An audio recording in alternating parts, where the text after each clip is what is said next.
നമസ്കാരം. ഗുരുവായൂരമ്പലം എന്ന് പറയുന്ന സിനിമ മെയ് 16 റിലീസാവാണ്.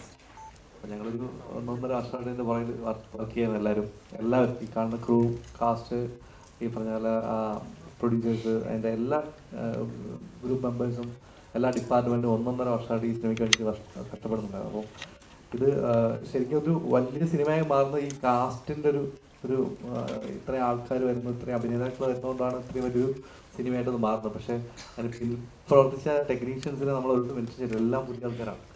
അപ്പോൾ നമ്മളിപ്പോൾ മറ്റു പടങ്ങൾ വെച്ച് കമ്പയർ ചെയ്യുമ്പോൾ ഇപ്പോൾ ക്യാമറാമാൻ ഫസ്റ്റ് പടമാണ് നീരജ് രവി, നമ്മുടെ ആർട്ട് ഡയറക്ടർ കമ്പാരിറ്റീവ്ലി പുതിയ ആളാണ് സുനിൽ കുമാരൻ എന്ന് പറഞ്ഞ ആൾ, മ്യൂസിക് അങ്കിത് മേനോൻ, പുള്ളി ഓൾമോസ്റ്റ് 1-2 പടങ്ങളായിട്ടുള്ളൂ. അപ്പം ഈവൻ എല്ലാവരും ഓൾമോസ്റ്റ് ടെക്നീഷ്യൻസ് എല്ലാം പുതിയ ആൾക്കാരാണ് നമ്മൾ വർക്ക് ചെയ്യുന്നത്. അപ്പം അതിൻ്റെ ഒരു മെയിൻ അഡ്വാൻറ്റേജ് എനിക്ക് അവരെല്ലാം ഈ 1.5 വർഷത്തേക്ക് കിട്ടിയെന്നുള്ളതാണ്. അപ്പം ഈ സിനിമ അവരുടെ കൂടെ സിനിമയാണ്. അപ്പോൾ അവർക്ക് ഞാനൊരു താങ്ക്സ് പറയാൻ ഈ സ്പേസ് ഞാൻ യൂസ് ചെയ്യണം. കൂടെ എല്ലാവരും ഈ സിനിമ കാണണം എന്ന് ഞാൻ അഭ്യർത്ഥിക്കുന്നു. Thank you.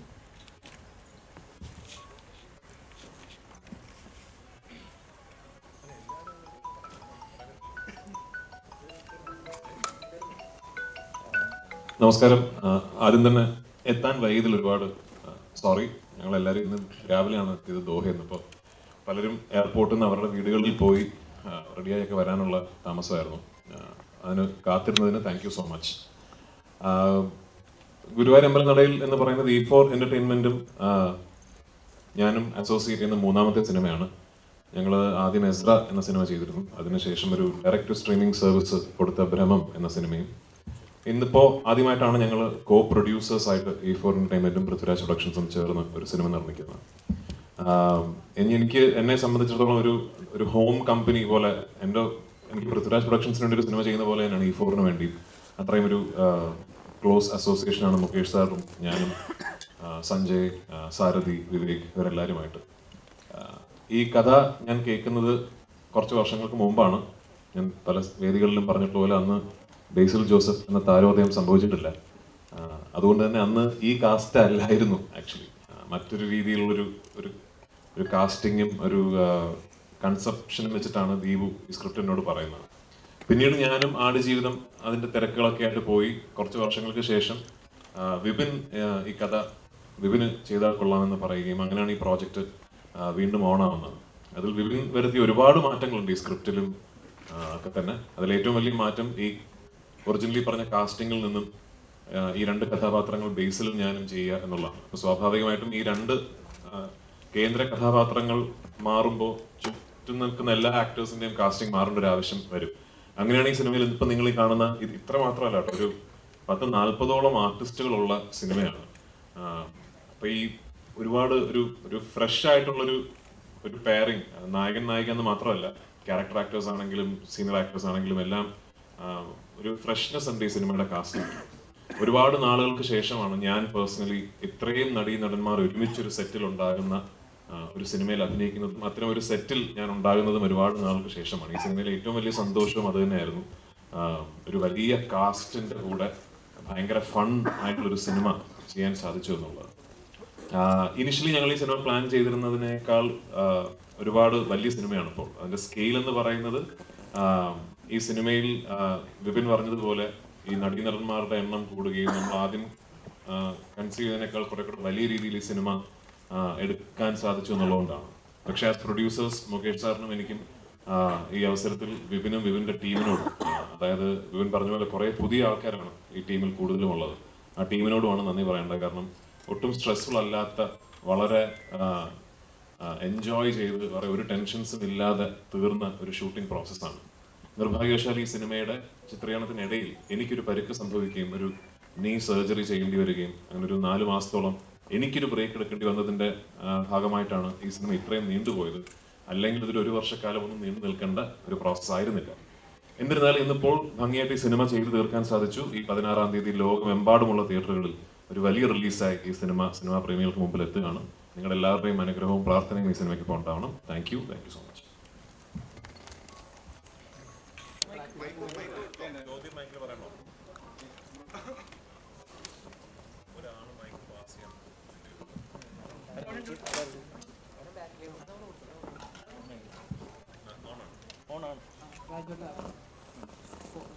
എത്രത്തോളം എക്സൈറ്റഡ് ആണ് കുറെ കാലത്തിന്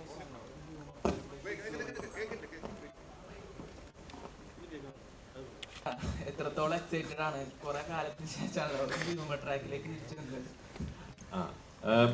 ഹ്യൂമർ എന്നുള്ളതിനേക്കാൾ ഒരു നല്ല തിരക്കഥ ഒരു നല്ല രീതിയിൽ ചിത്രീകരിക്കപ്പെട്ട ഒരു സിനിമയുടെ ഭാഗമാകുക എന്ന് പറയുന്നത് തന്നെയാണ് എക്സൈറ്റ്മെന്റ്. അതിപ്പോൾ ഹ്യൂമർ എന്നുള്ളതിനേക്കാൾ ഏത് സിനിമയും നമ്മൾ മനസ്സിൽ കണ്ട പോലെയോ അല്ലെങ്കിൽ അതിനേക്കാൾ ഭംഗിയായിട്ടോ ആ സിനിമ അതിൻ്റെ ഒരു ഫൈനൽ പ്രോഡക്റ്റിലേക്ക് എത്തുന്നു എന്ന് പറയുമ്പോൾ ഒരു നടനായിട്ടും നിർമ്മാതാവായിട്ടും വലിയ സന്തോഷം തരുന്ന എക്സൈറ്റ്മെന്റ് തരുന്ന കാര്യം തന്നെയാണ്.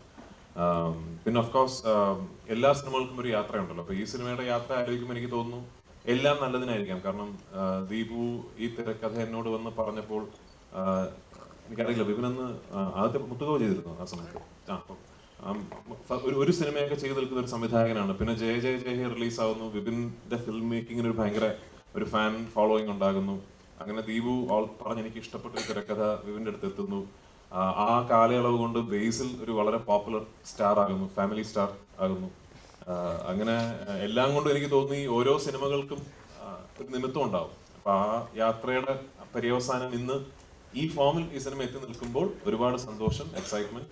പിന്നെ ഈ ഞാൻ നേരത്തെ പറഞ്ഞല്ലോ, കുറെ നാളുകളായി അറ്റ്ലീസ്റ്റ് ഞാൻ ഇങ്ങനൊരു സിനിമയിൽ അഭിനയിച്ചിട്ടും സത്യത്തിൽ ഇങ്ങനൊരു സിനിമ കണ്ടിട്ടും ഈ കുറെ നടീനടന്മാരൊക്കെ ഉള്ള രണ്ട് കുടുംബങ്ങൾ, അവർക്കിടയിൽ നടക്കുന്ന കുറച്ച് തെറ്റിദ്ധാരണകൾ, എല്ലാ പ്രായപരിമിതിയിലുമുള്ള കഥാപാത്രങ്ങൾ, എല്ലാവർക്കും റിലേറ്റ് ചെയ്യാൻ പറ്റുന്ന ഇൻസിഡൻസ്, അങ്ങനെ കുറെ കൺഫ്യൂഷൻസ് കാര്യങ്ങൾ, അങ്ങനെ ചെന്ന് അവസാനിക്കുന്ന ഒരു വലിയ ക്ലൈമാക്സ്, എല്ലാ സിനിമയിലെ എല്ലാ ക്യാരക്ടേഴ്സും എല്ലാ നടീനടന്മാരും ഒരുമിച്ച് പങ്കെടുക്കുന്ന ഒരു വലിയ ക്ലൈമാക്സ് സീക്വൻസ്. അപ്പൊ അത്തരം ഒരു സിനിമ ഞാൻ മിസ് ചെയ്യുന്നുണ്ട് മലയാളത്തിൽ. അപ്പൊ അത് പ്രേക്ഷകർ മിസ് ചെയ്യുന്നുണ്ടാവുമെന്ന ശുഭപ്രതീക്ഷയിലാണ് ഞങ്ങളുടെയൊക്കെ എക്സൈറ്റ്മെന്റ്. അപ്പൊ 16-ാം തീയതി പ്രേക്ഷകർ വിധി എഴുതല്ല. ഡ്രൈവിംഗ് ലൈസൻസ്, മഹേഷിന്റെ പ്രതികാരം, അത്തരത്തിലൊരു ചിത്രമാണോ ഗുരുവായൂർ അമ്പലനാട്? അല്ല, ഇത് ആ സിനിമകളുടെ ഒരു കോർ എലിമെന്റ് അല്ല ഈ സിനിമയുടെ ഇത്. പക്ഷെ ഈ സിനിമയിലും രണ്ട് ഫ്ലോഡ് ആയിട്ടുള്ള ആൾക്കാരാണ് ഇതിലെ രണ്ട് പ്രധാന പ്രൊട്ടാഗണിസ്റ്റുകൾ. ഇപ്പോ അയ്യപ്പനും കോശിയും എന്ന് പറഞ്ഞാൽ നമ്മൾ ഒറ്റ നോട്ടത്തിൽ കോശി കുര്യൻ വില്ലനും അയ്യപ്പൻ നായർ നായകനും എന്ന് തോന്നിയാലും സത്യത്തിൽ നമ്മൾ ഒന്ന് അനാലിറ്റിക്കലായിട്ട് ചിന്തിച്ചാൽ രണ്ടുപേരും കുഴപ്പം പിടിച്ച ആൾക്കാരാണ്. അല്ല, രണ്ടുപേരും ഫ്ലോഡ് ആയിട്ടുള്ള ഹ്യൂമൻസ് ആണ്. അപ്പൊ അവർക്കിടയിൽ സംഭവിക്കുന്ന കുഴപ്പങ്ങളാണല്ലോ. ആ സിമിലാരിറ്റി ഉണ്ട് ഇതില്. വിനു എന്ന ബേസിലെ കഥാപാത്രവും ആനന്ദൻ എന്ന ഞാൻ ചെയ്യുന്ന കഥാപാത്രവും അടിസ്ഥാനപരമായിട്ട് ഫ്ലോഡ് ആയിട്ടുള്ള ആൾക്കാരാണ്. അവർക്ക് ഒരുപാട് കുഴപ്പങ്ങളുള്ള കക്ഷികളാണ്. അപ്പൊ അവർക്കിടയിൽ ഉണ്ടാകുന്ന പ്രശ്നങ്ങൾക്കും ആ കുഴപ്പങ്ങളുടെ ഒരു സ്വഭാവമുണ്ട് എന്നുള്ളതിനപ്പുറത്തേക്ക് ആ പറഞ്ഞ സിനിമകളുമായിട്ട് അങ്ങനെ കമ്പയർ ചെയ്യാൻ പറ്റുന്ന ഒരു സ്വഭാവമില്ല ഈ സിനിമ. ആനന്ദൻ ഒരു സൈക്കോ ആണ്. സൈക്കോ അത് ആനന്ദിനെ ആര് കാണുന്നു എന്നനുസരിച്ചിരിക്കും. മോൻ കണ്ടാൽ ചിലപ്പോൾ സൈക്കോ ആയിട്ട് തോന്നിയേക്കാം. ഈ ബേസില് ഇപ്പം എന്താണ് റീസെന്റ് ഇപ്പൊ ഒരു ഡയറക്ടർ എന്ന നിലയിൽ ഒരുപാട് അച്ചീവ്മെന്റ്സ് കാര്യങ്ങളൊക്കെ അതിന് ശേഷം ഈ നേരത്തെ പറഞ്ഞ പോലെ ഒരു ഫാമിലി സ്റ്റാർ എന്ന നിലയിൽ ഇപ്പൊ മലയാളത്തിൽ നിൽക്കുകയാണ്. ഇപ്പൊ പൃഥ്വിരാജ് പോലെ ഒരു ആക്ടറിന്റെ കൂടെ അഭിനയിച്ചത് കരിയറിൽ ഒരു അച്ചീവ്മെന്റ് ആയിട്ട് കരുതുന്നു.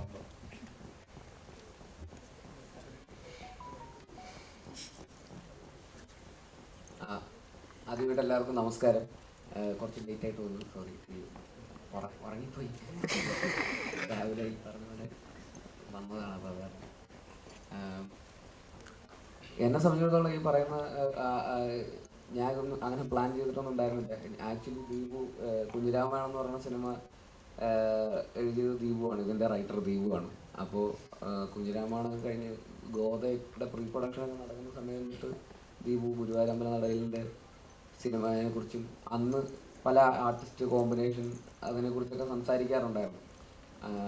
അപ്പോൾ ഈ രണ്ട് ആർട്ടിസ്റ്റുകൾ അന്നും ഇതിൻ്റെ അതൊരു മെയിൻ പ്രൊട്ടഗണിസ്റ്റുകളായിട്ടുള്ള രണ്ട് ആർട്ടിസ്റ്റുകളാണ്. അപ്പോൾ രണ്ടളിയന്മാർ. അപ്പോൾ ഇതന്ന് ഇങ്ങനെ ഈ ആർട്ടിസ്റ്റ് മറ്റേ ആൾ എന്നൊക്കെ പറഞ്ഞ് അങ്ങനെ പല സംസാരങ്ങളും ഞാനും സജഷൻസൊക്കെ പറയുമായിരുന്നു, അങ്ങനെ ഇങ്ങനെയൊക്കെ. അത് കഴിഞ്ഞ് ഒരു 6-7 വർഷം കഴിഞ്ഞപ്പോൾ, ഒരു 6 വർഷമൊക്കെ കഴിഞ്ഞപ്പോൾ ആ ആർട്ടിസ്റ്റിൻ്റെ സ്ഥാനത്ത് ഞാൻ വരും ഞാൻ ഒരിക്കലും പ്രതീക്ഷിച്ചില്ല. ഈ പറയുന്ന കുഞ്ഞിരാമായണം എഴുതിയ ദീപു, ഞാൻ റൈറ്ററായിട്ടുണ്ടായിരുന്നു, ഞാൻ സംവിധാനം ചെയ്ത പടത്തിൽ റൈറ്ററായിരുന്ന ഒരാളുടെ എഴുതിയ സിനിമയിൽ ഞാൻ അഭിനേതാവായിട്ട് വരുന്നത് ഒരിക്കലും പ്രതീക്ഷിച്ചൊരു കാര്യമല്ല. അപ്പോൾ അതൊരു ഭയങ്കര എക്സൈറ്റ്മെൻ്റ് ആയിരുന്നു. പിന്നെ ബിപിൻ ചേട്ടൻ ജയ ജയ കഴിഞ്ഞിട്ട് ഞാൻ ഫാലിമിയുടെ ഷൂട്ട് നടക്കുമ്പോഴാണ് ഇതിൻ്റെ സബ്ജക്റ്റ് ഇങ്ങനെ ഒരു സബ്ജക്റ്റ് ഉണ്ടെന്ന് പറഞ്ഞ് വിളിക്കുന്നത്. അപ്പോൾ കൂടുതൽ എക്സൈറ്റ്മെൻ്റ് ആയി, കാരണം പിന്നീടായിട്ട് വീണ്ടും ഒരു സിനിമ ചെയ്യാന്നുള്ളത്. അപ്പോൾ പിന്നെ ദീപുവിൻ്റെ കൂടെ സ്ക്രിപ്റ്റാണ്. പിന്നെ E4 എൻ്റർടൈൻമെൻറ്റായിട്ട് വീണ്ടും കൊളാബറേറ്റ് ചെയ്തു. ഗോദയൊക്കെ പ്രൊഡ്യൂസ് ചെയ്തത് E4 എൻ്റർടൈൻമെൻ്റ് ആണ്. അപ്പോൾ അവരുമായിട്ടും വീണ്ടും ഒരു സിനിമ ചെയ്യുന്നു.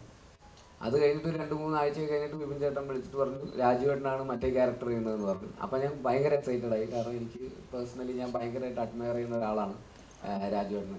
അദ്ദേഹത്തിൻ്റെ ഓൺ സ്ക്രീനും ഓഫ് സ്ക്രീനും ഒക്കെ ആയിട്ടും പല രീതിയിലുള്ള as an actor, as A director, as A producer, as A distributor ഇതെങ്ങനെ സാധിക്കുന്നു എന്നുള്ളതാണ് ഞാനിങ്ങനെ ഇപ്പോഴും അത് ഞാൻ ഇതിൻ്റെ സെറ്റിലൊക്കെ വരുമ്പോൾ ഞാൻ ഇങ്ങനെ ചോദിച്ച് മനസ്സിലാക്കാൻ ശ്രമിക്കാറുണ്ട്. എനിക്ക് പേഴ്സണലി ഈ പറയുന്ന സംവിധായകൻ, നടൻ എന്ന് പറയുന്ന 2 റെസ്പോൺസിബിലിറ്റി മാനേജ് ചെയ്യാൻ പേഴ്സണലി ഭയങ്കര ബുദ്ധിമുട്ടാണ്. 2 ഈക്വൽ റെസ്പോൺസിബിലിറ്റീസ് ആയതുകൊണ്ട്. പക്ഷെ ഇതൊന്നും പോരാതെ കൺസിസ്റ്റൻ്റ് ആയിട്ട് കണ്ടിന്യൂസ്ലി ഇങ്ങനെ സക്സസ് ഡെലിവർ ചെയ്യുന്ന ഒരാളെന്നുള്ള രീതിയിൽ എനിക്ക് ഭയങ്കര റെസ്പെക്റ്റ് ഉണ്ട്. അപ്പോൾ അദ്ദേഹത്തിൻ്റെ കൂടെ ഒരു സിനിമയിൽ ഇങ്ങനെ ഒരു പ്രൊട്ടഗണിസ്റ്റായിട്ട് ഉള്ളൊരു റോള്, അങ്ങനെ ഈക്വലി ഇമ്പോർട്ടൻ്റ് ആയിട്ടുള്ള ഒരു റോള് ചെയ്യാൻ പറ്റുക എന്ന് പറയുന്നത് ഭയങ്കര എന്താ പറയുക, ഭയങ്കര അഭിമാനം തോന്നിയ ഒരു കാര്യം തന്നെയായിരുന്നു. അപ്പോൾ അതിന് ഒരുപാട് സന്തോഷം. ഇങ്ങനൊരു വേദിയിൽ അവസാനം ഇപ്പോൾ എല്ലാവരും കൂടി ഇങ്ങനെ ഇരിക്കുന്നു, ഒരുമിച്ചിരിക്കുന്നു. 16-ാം തീയതി റിലീസാവുന്നു. എല്ലാവരും കണ്ടിട്ട് അഭിപ്രായങ്ങൾ അറിയിക്കുക. Thank you.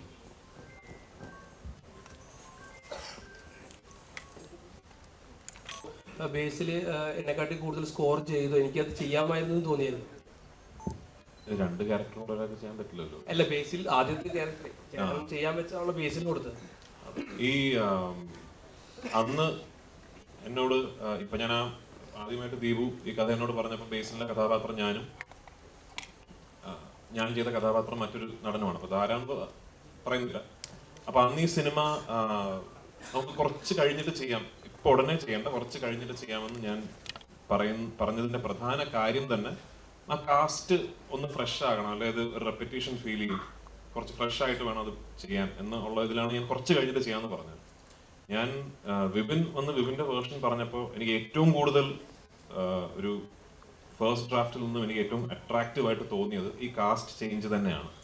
കാരണം അങ്ങനെ ഞാൻ ആ കഥയെക്കുറിച്ച് ചിന്തിച്ചിരുന്നില്ല. ഞാൻ ആനന്ദനായിട്ടും മറ്റൊരാൾ വിനുവായിട്ടും, പ്രത്യേകിച്ച് ബേസിൽ വിനുവായിട്ടും ഞാൻ ചിന്തിച്ചിരുന്നില്ല. ആ ഐഡിയ വിപിന്റെയാണ്. അപ്പൊ ആക്ച്വലി എനിക്ക് തോന്നുന്നത് ഈ സിനിമയുടെ ഏറ്റവും നല്ല വേർഷനാണ് ആനന്ദൻ ഞാൻ ചെയ്യുന്നതും വിനു ബേസിൽ ചെയ്യുന്നത്. അതുകൊണ്ട് തന്നെ ബേസിൽ അത് വളരെ മനോഹരമായിട്ട് ചെയ്തിട്ടുണ്ട് എന്നുള്ളത് കൊണ്ടും അത് കണ്ടപ്പോൾ ഞാനത് ചെയ്യണമായിരുന്നു എനിക്ക് തോന്നിയിട്ടേ ഇല്ല.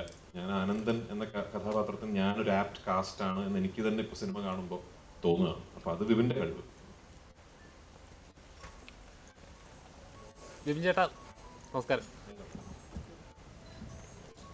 ചേട്ടാ ജയ ജയ ഹേ ഇറങ്ങിയ സമയത്ത് അത് 1 ഹിറ്റ് ആയിരുന്നു. ഫാമിലി ഓഡിയൻസിനായാലും ശരി, യൂത്തിനായാലും ശരി, ഒരുപാട് ചിരിക്കാനായിട്ടാലും എന്റർടൈൻ ചെയ്യപ്പെടുന്ന നല്ലൊരു ചിത്രമായിരുന്നു. ബേസിലൊക്കെ ഒരുപാട് ചിരിച്ച സീനുകൾ ഉണ്ടായിരുന്നു. അപ്പോൾ ഈ ഗുരുവായൂർ അമ്പല നടയിൽ വരുമ്പോൾ അത് പക്ക ഒരു എന്റർടൈനിങ് കോമഡി ചിത്രമാണ് ട്രെയിലറിലൂടെ നമുക്ക് മനസ്സിലാവുന്നുണ്ട്. എങ്ങനെയാണ് ഈ ഇവര് ചെയ്ത ഇത് കറക്റ്റ് ആയിരിക്കും എന്ന് കറക്റ്റ് ഒരു ഡയറക്ടറുടെ പോയിന്റ് ഓഫ് വ്യൂ ഉണ്ടാവുമല്ലോ? അല്ല, അത് സ്ക്രിപ്റ്റ് ഡിമാൻഡ് എന്ന് പറയുന്നത്. ആ സ്ക്രിപ്റ്റിൽ ജയ വേറൊരു തന്നെ റൂട്ടിലുള്ള സർക്കാസ്റ്റിക് മൂവിയാണ്. അതൊരു കോമഡി മൂവിയായിട്ട് ട്രീറ്റ് ചെയ്ത് നമ്മൾ ഫൈനൽ ഔട്ട് കാണുമ്പോഴാണ് അത് കോമഡി ആയിട്ട് തോന്നുന്നത്. അത് ഷൂട്ട് ചെയ്യുമ്പോൾ സമയത്തൊക്കെ നമ്മൾ ചിലപ്പോൾ ചിരിക്കാം, ചിലപ്പോൾ ചിരിക്കാതിരിക്കാം എന്നുള്ള കൺഫ്യൂഷൻ ഉണ്ടായിരുന്നു. ചിലപ്പോൾ ഇതിന് ഓർഡു ആണെന്നൊക്കെ തോന്നും. കാര്യം അതിനകത്ത് ബേസിക്കലി സ്ത്രീയുടെ എമോഷൻ ആണല്ലോ വെച്ച് നമ്മൾ പ്ലേ ചെയ്യുന്നത്. അപ്പോൾ ചിലർക്ക് ചിരി വരണമെന്നില്ല. അപ്പം ആ ഒരു പേടിയും കൺഫ്യൂഷനും ഉണ്ട്. പിന്നെ അതിന് മ്യൂസിക് ചെയ്യാൻ ഭയങ്കര പാടാണ്, സർക്കാസ്റ്റിക്കലി ചെയ്യാൻ ഭയങ്കര പാടാണ്. അത് ആളുകൾ എങ്ങനെ എടുക്കുമെന്ന് അറിയില്ല. പക്ഷെ ഒരു കോമഡി മൂവി ആണെങ്കിൽ നമുക്കതിനെ സപ്പോർട്ട് ചെയ്ത് കൊടുത്താൽ മതി എന്നുള്ളതാണ്. അപ്പോൾ അതിനനുസരിച്ച് ആർട്ടിസ്റ്റുകൾക്കൊക്കെ മാറ്റം വരാം, അവർക്ക് എന്തുവേണം ചെയ്യാം എന്നുള്ള സ്പേസ് ഒക്കെ ഉണ്ട്. അപ്പം ജയന്ന് ഗുരുവായൂരിലോട്ട് വരുമ്പോൾ രണ്ട് സ്ക്രിപ്റ്റ് ആയതിൻ്റെ ഒരു ബെനിഫിറ്റ് ആണ്. അപ്പം അതുമായിട്ട് നമുക്ക് കമ്പാരിസൺ ചെയ്യാൻ പറ്റില്ല. എന്നാലും ഇതിന് ഒരു നമ്മൾ കണ്ട് ശീലിച്ച് വന്ന കോമഡി സിനിമകളുടെ ട്രാക്കിലുള്ള ഒരു സിനിമയാണ്. അപ്പം കോമഡി എന്ന് വെച്ചാൽ കോമഡി ഉണ്ട്, പക്ഷെ അത് നിങ്ങൾ ചിരിച്ചാലേ അത് കോമഡി ആവുള്ളൂ. അപ്പോൾ അതുവരെ കോമഡി ഉണ്ടെന്ന് പറയാൻ എനിക്ക് ഭയങ്കര കോൺഫിഡൻസ് കുറവുണ്ട്. അപ്പം അതൊരു വെഡ്ഡിങ് ആണ് എൻ്റെ ഹൈലൈറ്റ്. നമ്മളൊരു കല്യാണം കൂടുക എന്നുള്ളൊരു പരിപാടിയിലാണ് ഞാൻ ഫോക്കസ് ചെയ്തിരുന്നത് പടം മൊത്തത്തിൽ. അപ്പം ആ ഒരു കല്യാണം നടക്കുമോ ഇല്ലയോ എന്നൊക്കെ ഉള്ളൊരു കൺഫ്യൂഷൻ വരുന്ന സിനിമയാണ്. അതാണ് എൻ്റെ ഓൺലൈനിൽ ഒറ്റ വാക്യം പറയുകയാണെങ്കിൽ കല്യാണം നടക്കുമോ ഇല്ലയോ, അല്ലെങ്കിൽ കല്യാണം എന്തായിരിക്കും അവസ്ഥ, ഇതാണ് നമ്മുടെ ഹൈലൈറ്റ്. അപ്പോൾ അത് ബേസ് ചെയ്ത് പോകുമ്പോൾ അതിനകത്ത് കോമഡി ഉണ്ട്, പാട്ടുണ്ട്, ഡാൻസ് ഉണ്ട്, ഫൈറ്റ് ഉണ്ട്, ഇല്ലെങ്കിൽ കുറേ കൺഫ്യൂഷൻസ് പറയുന്ന ഇമോഷൻസ് ഉണ്ട്, എല്ലാം ഉണ്ട്. അപ്പം ഇതൊരു കംപ്ലീറ്റ് കോമഡി പടമാണോ എന്ന് ചോദിച്ചാൽ എനിക്ക് അങ്ങനെ പറയാൻ പറ്റില്ല. പക്ഷെ എന്നാൽ കോമഡി ഉണ്ട് പടത്തിൽ. നോർമലി ഒരു എല്ലാ ജോണേഴ്സ് എടുത്ത് നോക്കുകയാണെങ്കിൽ ഹ്യൂമർ ആയിരിക്കും കുറച്ചുകൂടെ റിസ്ക് ആയിട്ടുള്ളത്. കാരണം വെച്ചാൽ ഒരു എപ്പോഴും നമ്മൾ കമ്പാരിസൺ ഇന്ന പടത്തിൽ ഇത് വന്നിട്ടുണ്ടോ എപ്പോഴും അങ്ങനെ ഒരു കമ്പാരിസൺ എപ്പോഴും ഉണ്ടാവാറ്. ഈ പടത്തിൽ ഇതിന്റെ സീനില്ലേ അങ്ങനെ ഒരു കമ്പാരിസൺ എപ്പോഴും നമ്മൾ ചെയ്യാറുള്ളതാണ്. അപ്പോൾ ഇങ്ങനെ ഒരു പടം ചെയ്യുന്ന സമയത്ത് അല്ലെങ്കിൽ ഹ്യൂമർ വർക്ക്ഔട്ട് ആവുന്ന എപ്പോഴും നമ്മൾ കെയർഫുൾ ആയിട്ടായിരിക്കുമല്ലോ ഓരോ കാര്യങ്ങൾ ചെയ്യുന്നത്. അങ്ങനെ ഒരു പേടിയുണ്ടോ? അല്ല, എല്ലാം ചെയ്യാനും പേടിയുണ്ടാവും. ഹ്യൂമർ മാത്രമല്ല, ത്രില്ലർ ചെയ്യാനും ആക്ഷൻ ചെയ്യാനൊക്കെ പേടിയുണ്ടാവും. എന്ത് ചെയ്താലും നമ്മളിപ്പോൾ ഏതെങ്കിലും സിനിമയുടെ സൈഡിലോട്ട് ചിന്തിത്തും. നമ്മൾ കണ്ട സിനിമകളോ അല്ലെങ്കിൽ നമ്മൾ അറിയാത്ത സിനിമകൾ ചെയ്ത് വന്ന് കഴിക്കാൻ ഞാൻ മറ്റൊരു സിനിമയെക്കുറിച്ച് അറിയുന്നില്ല. അപ്പം നമുക്കത് അറിയാൻ പറ്റില്ല ഇത് എവിടേക്ക് എങ്ങോട്ടൊക്കെ പോകുന്നതും. അതിൻ്റെ ഒരു ഫൈനൽ റിസൾട്ട് എന്തായാലും പേടിയോടെ തന്നെ ആയിരിക്കും നമ്മൾ കാണുന്നത്. അപ്പം അത് കോമഡി ആയാലും ഏതായാലും ഒരേപോലെ തന്നെയാണ്. ഗുരുവായൂർ അമ്പലം സെറ്റ് ഇട്ടത് എങ്ങനെയുണ്ടായിരുന്നു? അത് അവിടെ ഷൂട്ടിംഗ് പെർമിഷൻ ഇല്ലാത്തതുകൊണ്ട് അത് റീപ്ലേസ് ചെയ്യായിരുന്നു. അതെ, ഒന്നും ഷൂട്ടിംഗ് പെർമിഷൻ ഇല്ല. ഇപ്പോൾ നമ്മൾ കഷ്ടപ്പെട്ടൊരു പെർമിഷൻ സംഘടിപ്പിച്ചാൽ പോലും പൃഥ്വിരാജ് കുമാറിനെയും ബേസിൽ ജോസഫിനെയും ഇല്ലെങ്കിൽ ഈ ഇരിക്കുന്ന ആർട്ടിസ്റ്റുകളൊക്കെ ഞാൻ അവിടെ കൊണ്ട് ഒരു 10-30 ആർട്ടിസ്റ്റുകളെ കൊണ്ട് 24 ദിവസം എനിക്ക് അവിടെ ഷൂട്ട് ചെയ്യാൻ പറ്റില്ല. എന്തായാലും അത് ഡിസ്റ്റർബൻസ് ആവും അവർക്ക്. പിന്നെ എന്തായാലും നമ്മുടെ ഷൂട്ട് നടക്കത്തില്ല കൃത്യമായിട്ട്. അപ്പം നമ്മളതിനെക്കുറിച്ച് ചിന്തിക്കാനേ പോയിട്ടില്ല. അത് നടക്കില്ല. അപ്പോൾ നമ്മൾ പെർമിഷൻ എടുത്തിട്ട് അതിൻ്റെ സെറ്റ് ഇടുക എന്നുള്ളൊരു ഓപ്ഷൻ നമുക്കുണ്ടായിരുന്നുള്ളൂ. അപ്പോൾ അത് ഞാൻ പറഞ്ഞില്ല, സുനിൽ കുമാരൻ എന്ന് പറഞ്ഞ ഒരാളാണ് ആർട്ട് ഡയറക്ടർ. പുള്ളിയുടെ തുടക്ക സിനിമകളിലൊന്നാണ്. അപ്പം അദ്ദേഹം വളരെ നന്നായിട്ട് അത് കൈകാര്യം ചെയ്തു. നന്നായിട്ട് നമുക്ക് എക്സാക്ട് ഗുരുവായൂരമ്പലം ഫീൽ ചെയ്യുന്ന രീതിയിലൊരു സെറ്റ് റീക്രിയേറ്റ് ചെയ്തു. അത് സെറ്റെന്ന് പറയാൻ പറ്റില്ല, റീക്രിയേറ്റ് ചെയ്യുക ചെയ്ത പുള്ളി. സെയിം സൈസിൽ സെയിം സ്ട്രെങ്തനിങ് ഉണ്ടായിരുന്നു. നമുക്ക് ലൈറ്റ് കയറ്റണം, ഇത്രയും പേർക്ക് ഇതിനകത്ത് നിൽക്കണം. അപ്പം ഏതാണ്ട് സെറ്റെന്ന് പറയാൻ പറ്റില്ല, അത് ഒറിജിനൽ പോലെ ബിൽഡ് ചെയ്തെടുത്തു പുള്ളി. അപ്പം അത് പൊളിക്കാൻ തന്നെ 2 മാസം എടുത്തു ബേസിക്കലി. അപ്പം തന്നെ നമുക്ക് മനസ്സിലാവില്ല അത് എത്രത്തോളം സ്ട്രോങ് ആയിരുന്നു. അപ്പം അത് നമുക്കൊരു ചലഞ്ചായിരുന്നു. നമ്മൾ ആദ്യം തുടങ്ങുമ്പോൾ ഇത് എങ്ങനെയാവും എന്താവും സെറ്റിട്ട് കഴിഞ്ഞപ്പോഴാണ് നമുക്ക് എല്ലാവർക്കും ആ ഒരു ഉന്മേഷമോ അല്ലെങ്കിൽ ഇത് സിനിമ വലുതായെന്ന് ഫീൽ ചെയ്യുന്നത് ആ ദിവസങ്ങളിലാണ്. അപ്പം അതിൻ്റെ ക്രെഡിറ്റ് മൊത്തം അതിൻ്റെ ആർട്ട് ഡയറക്ടറുകളാണ്. ആ ടൈമിലുള്ള ഒരു ഇതെങ്ങനെയായിരുന്നു? ഈ ക്രൗഡൊക്കെ മെയിൻറ്റെയിൻ ചെയ്യണമല്ലോ. ഗുരുവായൂർ നമ്മളെപ്പോൾ പോയാലും ഭയങ്കരമായിട്ട് ക്രൗഡ് ഉള്ളൊരു സംഗതിയാണ്. അതിൻ്റെ ഉള്ളിലാണ് ഈ ക്ലൈമാക്സ് പോർഷൻസ് ഈ പറഞ്ഞ 24 ദിവസം. അപ്പം അതിൻ്റെ കോസ്റ്റ് എത്രയാന്നൊക്കെ പറയാൻ കഴിയും? കോസ്റ്റ് പ്രൊഡ്യൂസർ പറയുന്നത് ക്രൗഡ് നമുക്കൊരു 10,000-1500 പേര് പുറത്ത് എല്ലാ ദിവസവും ഉണ്ടായിരുന്നു. 10-24 ദിവസം ഷൂട്ട് ഉണ്ടായിരുന്നു. അപ്പോൾ ആ 24 ദിവസം ഈ ക്രൗഡ് മാനേജ് ചെയ്യാൻ തന്നെ ഒരു ഡയറക്ഷൻ ടീം ഉണ്ടായിരുന്നു. അവർക്കുള്ള ആക്ടിവിറ്റീസ് കൊടുക്കുന്ന ഒരു ഡയറക്ഷൻ ടീം ഉണ്ടായിരുന്നു. പിന്നെ അവരെ ടേക്ക് കെയർ ചെയ്ത രീതി എനിക്ക് ഏറ്റവും ഇഷ്ടപ്പെട്ടത്. P4ഉം പൃഥ്വിരാജ് പ്രൊഡക്ഷൻസും ഞാനതിൽ ഭയങ്കരമായിട്ട് അഭിമാനിക്കുന്നുണ്ട്. അവർ ജൂനിയേഴ്സിനെ ട്രീറ്റ് ചെയ്ത രീതി, അവർക്ക് ഉണ്ടായിരുന്ന ഫുഡ്, എല്ലാ ദിവസവും ഞങ്ങളെക്കാളുള്ള ഫുഡ് അവർക്കാണ് കിട്ടിക്കൊണ്ടത്. അവർക്ക് സെപ്പറേറ്റ് കേറ്ററിംഗ് സർവീസിൽ നിന്നുള്ള നോൺ വെജ് ഉൾപ്പെടെയുള്ള നല്ല ഫുഡും എല്ലാം അവർക്ക് കൊടുത്തായിരുന്നു. പ്ലസ് അവർക്കുള്ള ടോയ്ലറ്റ് സർവീസുകൾ, അവർക്ക് വേണ്ടി സെപ്പറേറ്റ് ടോയ്ലറ്റ്സ് ഉണ്ടാക്കി. ഈ ടോയ്ലറ്റ്സ് ഉണ്ടാക്കി കൗണ്ട് ചെയ്യാൻ പറ്റില്ല, അത്രയും ടോയ്ലറ്റ്സ് ഉണ്ടാക്കി. പിന്നെ അവർക്ക് വിശ്രമിക്കാൻ സ്പേസ്, ഫാനൊക്കെ വെച്ചിട്ട് അങ്ങനെ എല്ലാം സെറ്റ് ചെയ്ത് അവരെ നന്നായിട്ട് കെയർ ചെയ്തു എന്ന് എനിക്ക് തോന്നുന്നുണ്ട്. അപ്പം അത് എല്ലാ സിനിമയിലും സാധ്യമല്ല. പക്ഷെ അതിന് വേണ്ടി തന്നെ ഒരു ഡിപ്പാർട്ട്മെന്റ് ഈ ജൂനിയേഴ്സിനെ ഹാൻഡിൽ ചെയ്യാനും അവരെ കെയർ ചെയ്യാനും അവർക്ക് കൊണ്ട് കാര്യങ്ങൾ എത്തിക്കാനും ഒക്കെ ആയിട്ട് E4ന്റെ സൈഡിൽ നിന്നും പൃഥ്വിരാജ് പ്രൊഡക്ഷൻ്റെ സൈഡിൽ നിന്ന് ഒരു ടീം തന്നെ ഉണ്ടായിരുന്നു. ഒരു ജൂനിയേഴ്സിനെ കോർഡിനേറ്റ് ചെയ്യാം. അതൊരു വലിയ ഭയങ്കര ഒരു പ്ലാനായിട്ട് തോന്നി. അതൊരു സിസ്റ്റമാറ്റിക് ചെയ്യുന്നതിൻ്റെ ഒരു എവിഡൻസ് ആയിട്ട് എനിക്ക് തോന്നുന്നു. അത് എല്ലാ സിനിമയിലും ഇത്രയും ക്രൗഡ് ഉണ്ടെങ്കിൽ അത് ഡെഫിനറ്റ്ലി അടുത്ത സിനിമകളിലും എല്ലാവർക്കും അപ്ലൈ ആവുന്ന ഒരു പരിപാടിയായിട്ട് മാറി. അതൊരു എക്സാമ്പിളായിട്ട് എനിക്ക് തോന്നി. അപ്പോൾ അത് ഭയങ്കര നല്ലൊരു സംഭവമായിട്ട് എനിക്ക് തോന്നി. അപ്പം ആ ക്രൗഡിനെ ഹാൻഡിൽ ചെയ്യാൻ എനിക്ക് കുറച്ചുകൂടി ഈസി ആയിരുന്നു. കാര്യം അവർ വരുന്നത് തന്നെ ഇങ്ങനെ ട്രീറ്റ് ചെയ്തിട്ടാണ് വരുന്നത് ആൾക്കാർ നമ്മുടെ ടീമിൻ്റെ. അപ്പോൾ അതിൻ്റെ ഒരു ഗുണം ഉണ്ടായിരിക്കും. അപ്പം ഈ പറഞ്ഞ ക്രൗഡും അതിനകത്ത് സഹകരിച്ചിട്ടുണ്ടെന്ന് തന്നെയാണ് എൻ്റെ വിശ്വാസം. ഫെലിക്സ്, നമ്മളൊരു സാധനം പറയുമ്പോൾ നമ്മൾ ഒരു ആക്ഷൻ ഡയറക്ടർ ഇവിടുന്നുള്ള നോർമലുള്ള ആൾക്കാരെ വിളിക്കുമ്പോൾ അവർ വരുന്നു, ഷൂട്ട് ചെയ്യുന്നു, പിന്നെ നമ്മൾ അതിൻ്റെ റിസൾട്ട് കാണാം. അപ്പം എന്നെ സംബന്ധിച്ച് എനിക്ക് അങ്ങനെ പറ്റില്ല. എനിക്കത് കൊറിയോഗ്രാഫി ചെയ്ത് ഒരു ഡാൻസ് കൊറിയോഗ്രാഫി പോലെ നമ്മൾ ഷോർട്ട് പ്ലാൻ ചെയ്യുന്ന പോലെ എനിക്ക് അതിൻ്റെ ഫൈറ്റ് എൻ്റെ മനസ്സിലുണ്ട്. അപ്പോൾ അതെനിക്ക് കൊറിയോഗ്രാഫി ഇത് കാണണം. അപ്പോൾ എനിക്ക് കാണിച്ചു തരും. അവരെന്നെ ഫൈറ്റ് ചെയ്ത് കാണിച്ചു തരും, ഇതാണ് നടക്കാൻ പോകുന്ന ഫൈറ്റ്. അപ്പോൾ അതിലെനിക്ക് ചേഞ്ചസ് വരുത്താം, എന്നിട്ട് നമുക്ക് ഡിസ്കസ് ചെയ്യാം. ആ ഡിസ്കഷനിൽ പുറത്താണ് വീണ്ടും ഒരു ഷൂട്ട് ചെയ്യും. ഷൂട്ട് ചെയ്ത് ഞങ്ങളെ കാണിച്ച് ഇതിൻ്റെ ആംഗിൾസ് കട്ട്സ് എല്ലാം നമ്മൾ ഫിക്സ് ചെയ്ത് എല്ലാം ലോക്ക് ചെയ്ത് പ്രിവ്യൂ നമ്മൾ കണ്ടു. എന്നിട്ടാണ് നമ്മൾ അത് ഷൂട്ട് ചെയ്യാൻ പോകുന്നത്. അപ്പോൾ നമുക്ക് ആവശ്യമുള്ള പോർഷൻസ് മാത്രം എടുക്കാൻ പറ്റും. അപ്പം അതിന് എനിക്ക് ഭയങ്കര ഗുണം ചെയ്ത് രാജുവിൻ്റെ ഇഞ്ചുറി ഉണ്ട്. അപ്പം ആ ഇഞ്ചുറി ടൈമിലും പുള്ളി അധികം ബുദ്ധിമുട്ടിക്കാതെ ആവശ്യമുള്ള ഷോട്ട് മാത്രം മാർക്ക് ചെയ്ത് സ്ട്രെസ് കുറച്ച് നമുക്ക് ചെയ്യാൻ പറ്റും. അതിപ്പം ജയിലാണെങ്കിലും സെയിം കണ്ടീഷൻസ് ബേസിലും ദർശനം ഫൈറ്റ് ചെയ്തപ്പോൾ ഉണ്ടായിരുന്നു. അപ്പം ഫെലിക്സ് വരുമ്പോൾ എനിക്ക് അതാണ് ഏറ്റവും കൂടുതലായിട്ട് തോന്നിയത്. കാര്യം നമ്മുടെ കൂടെ പുള്ളി ഉണ്ട് ഫുൾ ടൈം. ഒന്ന് രണ്ട്, പുള്ളി ഈ സ്ക്രിപ്റ്റിനനുസരിച്ചിട്ട് ഷോർട്ട് ഡിവിഷൻ ചെയ്ത് എനിക്കത് ഒരു ഡിസ്കസ് ചെയ്തിട്ട് ചെയ്യാൻ പറ്റും. ഇപ്പം നമ്മൾ നോർമൽ ആക്ഷൻ ഡയറക്ടേഴ്സ് ആണെങ്കിൽ അവർക്ക് ഒരുപാട് തിരക്കുണ്ടാവും, അവർ വരുന്നു ആ സമയത്ത് ഷൂട്ട് ചെയ്യുന്നു പോകുന്നു മാത്രമേ ഉണ്ടാവും. ഇത് പുള്ളിക്ക് ടോട്ടാലിറ്റിയെ കുറിച്ച് നല്ല ധാരണ ഉണ്ടാവും, ക്യാരക്ടേഴ്സ് എന്താണ് പെരുമാറുന്നത്, അവരുടെ സ്വഭാവം എന്താണെന്ന് വരെ പുള്ളിക്ക് അറിയാം. അപ്പോൾ അതുകൊണ്ട് ഫെലിക്സുമായിട്ട് എനിക്ക് വർക്ക് ചെയ്യാൻ ഭയങ്കര എക്സൈറ്റ്മെന്റ് ഉണ്ടാവും എപ്പോഴും. ആ പുള്ളിക്ക് പറഞ്ഞാലൊക്കെ മനസ്സിലാവും, എനിക്കും പുള്ളി പറഞ്ഞാലൊക്കെ മനസ്സിലാവും. അല്ല, പുള്ളി ജർമ്മൻ ഭാഷയാണ് ഹാൻഡിൽ ചെയ്യുന്നത്. അപ്പം കുറച്ച് അത്യാവശ്യം ഇംഗ്ലീഷ് അറിയാം, എനിക്കും ഞാൻ ശ്രമിക്കും സംസാരിക്കാനൊക്കെ. പക്ഷെ എന്നാലും ട്രാൻസ്ലേറ്ററായിട്ട് ആൾക്കാരുടെ ഇടയിൽ ഉണ്ടാവും. പിന്നെ ഞങ്ങൾ ഈ പറഞ്ഞ മലയാള സിനിമകളിലെ ആക്ഷൻ ഫൈറ്റ് എങ്ങനെയാണ്, ഇപ്പം ഈ മറ്റേ നമ്മൾ പിടിവലി സാധനങ്ങളൊക്കെ ഉണ്ടല്ലോ, മറ്റേ കോമഡി ആയിട്ടുള്ള അതൊക്കെ എങ്ങനെ ചെയ്യണം എന്നുള്ള പഴയ സിനിമയുടെ റെഫറൻസ് കാണിച്ചു കൊടുക്കും പുള്ളിക്ക്. അപ്പോൾ പുള്ളി അതിൽ കുറച്ച് നേരം പണിയെടുക്കുന്നുണ്ട് പുള്ളി. അപ്പം സിനിമ എന്ന് പറയുന്നത് ഭാഷ ഒരു വിഷയമല്ലെന്ന് നമുക്കറിയാമല്ലോ, വിഷ്വലാണല്ലോ. അപ്പോൾ അത് വിഷ്വലും സൗണ്ടിലും നമ്മളത് ട്രീറ്റ് ചെയ്യുമ്പോൾ അത് ഇനിയിപ്പം എത്ര ഭാഷ അറിയാത്ത ഒരാളെ നമുക്ക് എവിടെയും കൊണ്ടുപോയി പിച്ച് ചെയ്യാൻ പറ്റും എന്നുള്ള ഉറപ്പാണ്. അത് ഫെലിക്സ് പ്രൂവ് ചെയ്തിട്ടുണ്ട്.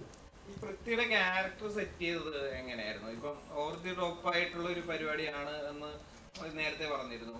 അപ്പം അത് ഇപ്പൊ നമുക്കറിയാം, പൃഥ്വിയുടെ ഇപ്പം മുമ്പുള്ള ക്യാരക്ടേഴ്സിന്റെ അത് കോമഡി പ്രസന്റ് ചെയ്യുന്നതിനൊക്കെ ഒരു സ്റ്റൈലുണ്ട്. അപ്പൊ അതിൽ നിന്ന് ഒരു വ്യത്യസ്തമായിട്ടുള്ള ഒരു പരിപാടിയാണോ പിടിച്ചിരിക്കുന്നത്? അല്ല, അങ്ങനെ വ്യത്യസ്തമാക്കാൻ വേണ്ടി ശ്രമിച്ചിട്ടൊന്നുമില്ല. കാര്യം ഈ സിനിമ കുറച്ച് ആളുകൾക്ക് റിലേറ്റ് ചെയ്യണമെന്നുണ്ട്. പിന്നെ ഇത് ശരിക്കും നമ്മൾ ഈ താരങ്ങളെ നമ്മൾ താരങ്ങളായിട്ട് കാണുന്ന ഒരു സിനിമ തന്നെ ഇരിക്കുന്നത്. പൃഥ്വിരാജ് ആണെങ്കിലും ബേസിലാണെങ്കിലും നിഖിലയാണ് അനുസരാണെന്നൊക്കെ നമ്മൾ ഫീൽ ചെയ്യുന്ന ഒരു സിനിമയായിരിക്കും. അത്രയും ഭയങ്കര ക്യാരക്ടർ പിടിക്കാനുള്ള സിനിമയല്ല, നമ്മളൊരു കല്യാണം കൂടാൻ പോകുന്ന സിനിമയാണ്. അപ്പം ആ ഒരു വൈബിൽ പോകുന്നതുകൊണ്ട് നമുക്ക് ഒരുപാട് ക്യാരക്ടർ ചേഞ്ച് ഒന്നും വരുത്താൻ പറ്റില്ല. എന്നാലും ആ ക്യാരക്ടർ ഡിമാൻഡ് ചെയ്യുന്നത് അങ്ങനെ പ്രസന്റ് ചെയ്യണമെന്നാണ്. അപ്പം എന്നാലും സിനിമയുടെ ആ പിന്നീടുള്ള പോക്കിന് ഗുണകരമാവുള്ളൂ. നമ്മൾ ഭയങ്കര റിയലിസ്റ്റിക് ആയിട്ട് പടം പിടിച്ചാൽ അവസാനം എത്തുമ്പോൾ നമ്മൾ ലോജിക്കൊക്കെ കയ്യിൽ നിന്ന് പോകുന്നുണ്ട് പലരും. ആ കയ്യിൽ നിന്ന് പോകുമ്പോൾ ഇതുവരെ കാണുന്ന സിനിമയിലോ നിങ്ങൾ കാണുന്നതെന്ന് വിചാരിക്കും. അപ്പം അതുകൊണ്ട് സിനിമയിലെ ക്യാരക്ടേഴ്സിനാണെങ്കിലും സിനിമയിലോട്ട് ആ സീനുകളുടെ കുഞ്ഞു കുഞ്ഞു കാര്യങ്ങൾ വരെ നമ്മൾ കുറച്ച് എക്സാജറേറ്റ് ചെയ്തിട്ടാണ് മുന്നോട്ട് പോകുന്നത്. അത് സിനിമയുടെ അവസാനം എത്തുമ്പം ഈ പറഞ്ഞ ലോജിക്കൽ ഇഷ്യൂസ് ഉണ്ടാവാതിരിക്കാനാണ്. അപ്പോൾ ലോജിക്കൽ ഇഷ്യൂസ് എന്തായാലും ഉണ്ടാവും. ആ ലോജിക്ക് മാറ്റി വെച്ചിട്ട് സിനിമ കാണേണ്ടി വരും. ഇപ്പം നമ്മൾ പണ്ട് ഇപ്പം പറയുന്നില്ലെങ്കിൽ വലിയ സീനിയർ മൂവ്സൊക്കെ കാണുന്ന പോലെ ഞാൻ ആ സിനിമ കുറച്ച് കമ്പയർ ചെയ്യുന്നില്ല, ലോജിക്ക് കുറച്ച് മാറ്റി വെച്ച് കണ്ടാൽ ഇഷ്ടപ്പെടും എന്നുള്ളതാണ്. അപ്പം ആ ലോജിക്ക് ഒഴിവാക്കാൻ വേണ്ടി ഇതിനെല്ലാം ഞാൻ കുറച്ച് റിയൽ ലൈഫിൽ നിന്ന് കുറച്ച് അപ്പ് ചെയ്ത് സിനിമ ചെയ്യേണ്ടിയിരിക്കും. അപ്പം ആ ക്യാരക്ടേഴ്സും അതിനനുസരിച്ച് കുറച്ച് ഓവർ ദ ടോപ്പ് ചെയ്യേണ്ടി വരും. അതിപ്പം നമ്മൾ രാജുവിനെ മാത്രമായിരിക്കും ചിലപ്പോൾ ട്രെയിലർ ടീച്ചർ അങ്ങനെ കണ്ടത്. ഇവിടെ ഇരിക്കുന്ന എല്ലാവരും അതുപോലെ ചെയ്യുന്ന ഇച്ചിരി കിളി പോയാൽ ഇച്ചിരി കാരിക്കേച്ചറായിട്ടുള്ള ക്യാരക്ടേഴ്സ് തന്നെയാണ്. പുതിയൊരു വൃത്തിയെ കാണാമെന്ന് പറഞ്ഞല്ലോ, എത്തരത്തിലാണ് അങ്ങനെ ഒരു തോന്നല്? ഇത് തന്നെയല്ലേ എൻ്റെ അടുത്ത് ഞാൻ ചോദിച്ചത്? അല്ല, ഞാൻ പറഞ്ഞിട്ടുണ്ട് പുതിയൊരു പ്രത്യേക കാണാൻ. കാര്യം അന്ന് ആരുമ്പോ കാലിൽ ഇഞ്ചുറി ഉണ്ടായിരുന്നു. അല്ല, നമ്മൾ ആടുജീവിതത്തിൽ ഞാനത് ശ്രദ്ധിച്ചിട്ടാണ്. അത് നമ്മൾ എന്തായാലും ഒരു സിനിമ പുള്ളി ചെയ്തിട്ടുണ്ട്. ഇതിൽ നമുക്കൊരു നെഗറ്റീവ് ഷെയ്ഡുള്ള എന്നാൽ കോമഡി ഹാൻഡിൽ ചെയ്യുന്ന ആദ്യം അങ്ങനത്തെ ഒരു ജോണറിൽ രാജു ചെയ്തിട്ടില്ല. പിന്നെ ഈ പറഞ്ഞ ബാക്കി കാസ്റ്റ് ബേസിലോട്ടുള്ള കോമോ സീക്വൻസസ്, നിഖിലായിട്ടുള്ള സീക്വൻസസ്, ഇപ്പം ഈ നമ്മുടെ അശ്വിൻ, സിജു പോലുള്ള ആൾക്കാർ, പിന്നെ സീനിയേഴ്സ് ആയിട്ടുള്ള ഇങ്ങനെ പല ടൈപ്പ് ഗ്രൂപ്പുകൾ ഇതിനകത്തുണ്ട്. ആർട്ടിസ്റ്റ് വൈസ് ഇവരുടെയൊക്കെ കോമ്പിനേഷൻസ് ഒക്കെ നല്ല റിസൾട്ട് വരും. പ്രത്യേകിച്ച് എനിക്ക് ജോമോൻ വന്നിട്ടുള്ള ജോമോനും രാജുവായിട്ടുള്ള സീന് നമ്മൾ എഴുതുമ്പം ആ സീൻ എങ്ങനെ ഉണ്ടെന്ന് അറിയില്ല. അത് ലാസ്റ്റ് വീട്ടിൽ നമ്മൾ മാറ്റുന്നത്, എന്നിട്ട് ലാസ്റ്റ് വീണ്ടും ഷൂട്ട് ചെയ്യുമ്പോൾ അതെങ്ങനെ ആളുകൾ പെർഫോം ചെയ്യുന്നറിയില്ല. രാജു ആണെങ്കിലും ജോമോനാണെങ്കിലും. പക്ഷെ അത് പെർഫോം ചെയ്തപ്പോൾ വേറൊരു സാധനം വന്നു. അപ്പം അത് എനിക്ക് തോന്നുന്നു അതൊക്കെ ആ സമയത്ത് എക്സ്പ്ലോർ ചെയ്ത സാധനങ്ങളാണ്. അപ്പം എനിക്ക് തോന്നിയിട്ടുള്ളത് രാജു, എൻ്റെ ഒരു പേഴ്സണൽ തിങ്കിങ് ആണ്, രാജു ഭയങ്കര പ്രിപ്പയർ ചെയ്തിട്ട് സിനിമ ചെയ്യുന്ന, ഡയറക്റ്റ് ചെയ്യുന്ന അല്ലെങ്കിൽ അഭിനയിക്കുന്ന ഒരാളാണ്. പക്ഷെ അവിടെ വന്നപ്പം അതുണ്ടായില്ലെന്ന് തോന്നി. അപ്പം അതൊരു പുതിയ കാര്യമായിരിക്കുമല്ലോ. അപ്പോൾ ആ സ്പോട്ടിൽ പുള്ളിക്ക് തോന്നിയ ഇൻഡ്യൂഷൻസ് വെച്ചിട്ട് പുള്ളി അഭിനയിച്ചിരിക്കണം. അപ്പോൾ അതൊരു പുതിയ സാധനമായിട്ട് എനിക്ക് തോന്നി. ഇനി അങ്ങനെയാണെന്ന് അറിയില്ല, അത് രാജുവിന് പറയേണ്ടി വരും. ചിലപ്പോൾ ഞാൻ ഫസ്റ്റ് ഡേ ഒക്കെ വിചാരിക്കുമ്പോൾ എൻ്റെ മനസ്സിൽ രാജു വന്നിട്ട് ആ ഷോട്ട് അങ്ങനെ ഇങ്ങനെ വയ്ക്കേണ്ട എന്തെങ്കിലും പറയുന്ന ഒരാളായിരിക്കും ഞാൻ മനസ്സിൽ വിചാരിച്ചിട്ടാണ് തുടങ്ങുന്നത് ഡേ ഓണിൽ. പക്ഷെ രാജു മോണിറ്റർ ഫ്രണ്ടിൽ പോലും വന്നിരിക്കുന്നില്ല, ആ സ്പോട്ട് കാണുന്നില്ല. അപ്പം ഞാൻ എനിക്ക് മനഃപൂർവ്വം മാറി തോന്നി ഞാൻ ഇൻവൈറ്റ് ചെയ്യും, ഇവിടെ വന്നിരിക്കാം അല്ലെങ്കിൽ സ്പോട്ട് കാണണോ എന്നൊക്കെ ചോദിച്ചിട്ട് ഒരു ഗ്രാജുവലിയാണ് ഞങ്ങളോട് സിങ്ക് ആവുന്നത്. അതായത് എനിക്ക് ഡിസ്റ്റർബൻസ് ആവണ്ടെന്ന് പുള്ളി വിചാരിച്ചിട്ടുണ്ടാവും. ബേസിൽ എനിക്ക് പണ്ടേ അറിയാം. ബേസിൽ എന്തും മുഖത്ത് പോയി പറയും, കൊള്ളില്ലെങ്കിൽ കൊള്ളില്ലെന്ന് തന്നെ പറയും, കൊള്ളാമെങ്കിൽ കൊള്ളാമെന്ന് തന്നെ പറയും. ഇല്ലെങ്കിൽ അവനെ കളിയാക്കലും അവൻ എന്നെ കളിയാക്കലും ചിരിച്ചിട്ട് പോകുന്നതാണ്. അപ്പോൾ അതുകൊണ്ട് പ്രശ്നമില്ല. പക്ഷേ രാജുവിൻ്റെ കാര്യത്തിൽ എനിക്ക് അങ്ങനെ ഒരു പരിചയം ഉണ്ടായിരുന്നില്ല. പക്ഷേ പോകെ പോകെ മനസ്സിലായി നമ്മൾ രണ്ടുപേരും ഏതാണ്ട് ഒരേ സ്വഭാവമുള്ള ആൾക്കാരാണ് ഈ ഇരിക്കുന്നവരെല്ലാവരും. അപ്പോൾ അതുകൊണ്ട് അങ്ങനെ ഒരു പ്രശ്നം വന്നിട്ടില്ല. അവർ നമ്മൾ വർക്കിൽ ഇടപെടുകയോ, പിന്നെ ഡയറക്ടേഴ്സിന് അങ്ങനെ ഒരു ഗുണമുണ്ടല്ലോ, ഡയറക്ടർക്കും ആക്ടർ ആകുമ്പോൾ അവർക്കറിയാം വേറൊരാളുടെ വർക്കിൽ കയറി ഇടപെടാൻ പാടില്ല. അവർ ഒരു വലിയ കാര്യം ചെയ്തുകൊണ്ടിരിക്കുമ്പോൾ അതിനിടയിൽ ചെറിയൊരു മാറ്റങ്ങളൊന്നും വരുത്താൻ ശ്രമിക്കില്ല എന്നത് എനിക്കറിയാം. അതവരും അതങ്ങനെ മെയിൻറ്റെയിൻ ചെയ്യുന്നുണ്ട്. അപ്പം ഒരിക്കലും ഡയറക്ടേഴ്സ് ഒരിക്കലും വേറൊരു ഡയറക്ടർ ഡിസ്റ്റർബ് ചെയ്യില്ലെന്ന കാര്യം എനിക്ക് ഉറപ്പാണ്. അപ്പോൾ അത് രണ്ടുപേരും ആ ഒരു അകലം നമ്മളിന്ന് എപ്പോഴും സൂക്ഷിക്കുന്നുണ്ടാവും. പക്ഷേ എന്നാൽ ഞാൻ കാണിച്ചു കൊടുക്കുമ്പോൾ അവർ വർക്കായെങ്കിൽ വർക്കായെന്ന് തന്നെ പറയും, ഇല്ലെങ്കിൽ ഇല്ലയെന്ന് തന്നെ പറയും. അതുണ്ട്. പക്ഷെ എന്നാലും നമ്മുടെ ഒരു ജോലിയിൽ കയറി അവർ ഇടപെടേണ്ട ഒരു സ്ഥിതി എനിക്ക് ഏറ്റവും കംഫർട്ടായിട്ട് വർക്ക് ചെയ്യാൻ പറ്റുന്ന രണ്ട് ആക്ടേഴ്സായിട്ട് മാറി. അത് അവർ ഡയറക്ടേഴ്സ് ആയതുകൊണ്ടാണത് അവർ അതങ്ങനെ ഒരു റെസ്പോൺസിബിലിറ്റി എടുത്ത് മാറി നിൽക്കുക, അല്ലെങ്കിൽ നമുക്ക് ആ ഫ്രീഡം തരുന്നതെന്ന് എനിക്ക് തോന്നിയിട്ടുണ്ട്.